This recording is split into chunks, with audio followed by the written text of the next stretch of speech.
My name is Margaret. Standing in the opulent ballroom of the Harrington Country Club, surrounded by the hushed whispers and shocked faces, I felt a strange sense of calm.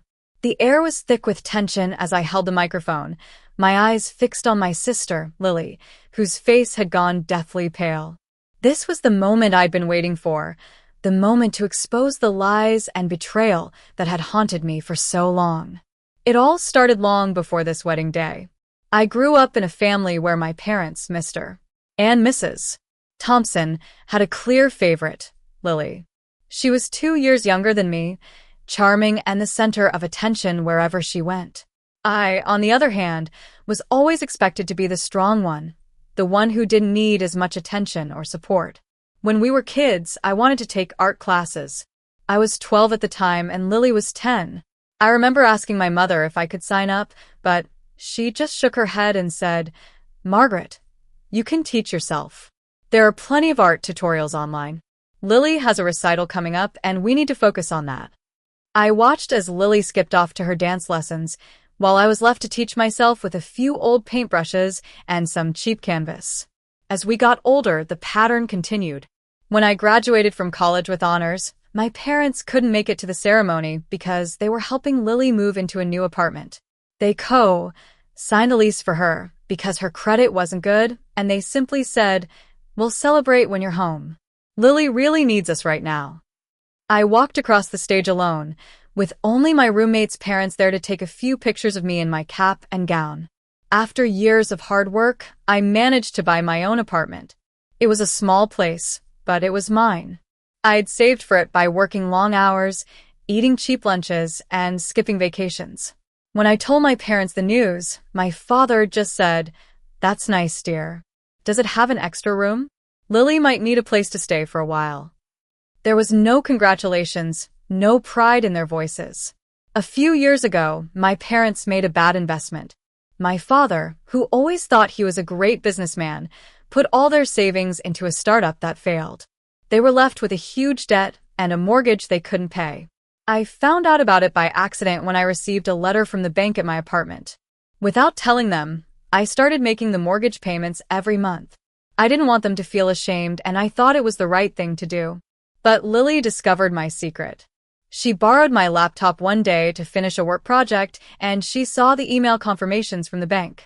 Instead of thanking me or telling our parents the truth, she started taking credit for the payments. She told them that she was using her salary from her marketing job to support them. My parents were so proud of her, and they told everyone in the family and at church how selfless and wonderful she was.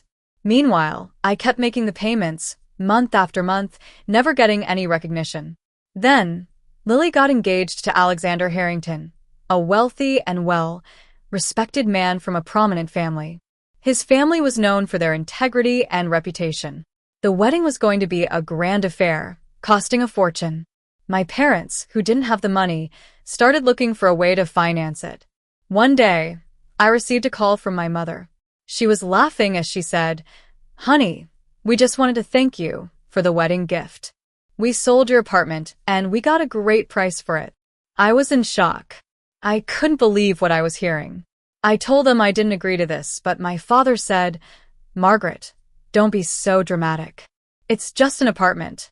It's for the family, and you're so capable. You'll find another place." They had forged my signature on the sale documents, and they thought they could get away with it. I immediately called my best friend, Sarah, who is a brilliant real estate lawyer. She looked into the case and found out that the transaction wasn't finalized. The title company had flagged the forged signature, and the sale was illegal. But that wasn't all. Sarah also discovered that Lily had been lying to our parents about the mortgage payments for years. I decided that I couldn't stay silent anymore. I gathered all the evidence, including the bank statements, the emails where my parents promised to keep my apartment documents safe, and a screenshot from the family group chat where Lily said I wouldn't make a fuss. On the day of the wedding, I walked into the ballroom, wearing the bridesmaid dress that Lily had chosen for me, which was deliberately unflattering. I carried a folder with all the evidence, ready to expose the truth. During the reception, my father stood up and started thanking everyone. He thanked Lily for supporting the family financially, and me for giving up my apartment as a wedding gift. That's when I stood up and took the microphone. I said, "Dad, I need to clarify something. I didn't give up my apartment. You sold it without my permission, and you forged my signature. And as for the mortgage payments, I've been the one making them for the past 4 years, not Lily." The room fell silent. Everyone was shocked. Lily's face turned white, and my parents looked at me in disbelief. I showed them the evidence, and the truth started to sink in. Alexander, Lily's fiancé, looked at her with a mixture of shock and disappointment. His parents, who were known for their integrity, were also appalled. I continued, "I've been the quiet one for so long, always taking the back seat. But I'm done. I'm not going to let you take advantage of me anymore. Lily, you've been lying for years, and it's time for you to face the consequences." After I finished speaking, the room erupted in chaos. There were whispers, gasps, and shocked looks on everyone's faces. Lily started crying, and my parents tried to make excuses. But it was too late. The truth was out. I left the ballroom, feeling a strange sense of relief. Sarah was waiting for me outside the club. She asked me how I felt, and I said, "I finally told the truth. It's like a weight has been lifted off my shoulders."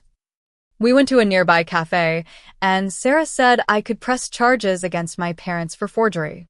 But I decided not to. I just wanted them to face what they had done. In the days that followed, the fallout was significant. Alexander moved out of Lily's apartment, and the annulment process started. Lily's marketing company put her on indefinite leave because of the scandal. My parents' reputation in the community was damaged, and they lost their house. They had to move into a small apartment. A few months later, I received a letter from my mother. She apologized for everything, for not seeing me, for always putting Lily first. She said she realized how much I had given them over the years, and how they had never thanked me. It's been a while since then, and my life has changed. I've repainted my apartment, bought new furniture, and started to focus on myself. I've also learned that family isn't just about blood. It's about respect. And I'm done being the easy one. I'm going to stand up for myself from now on.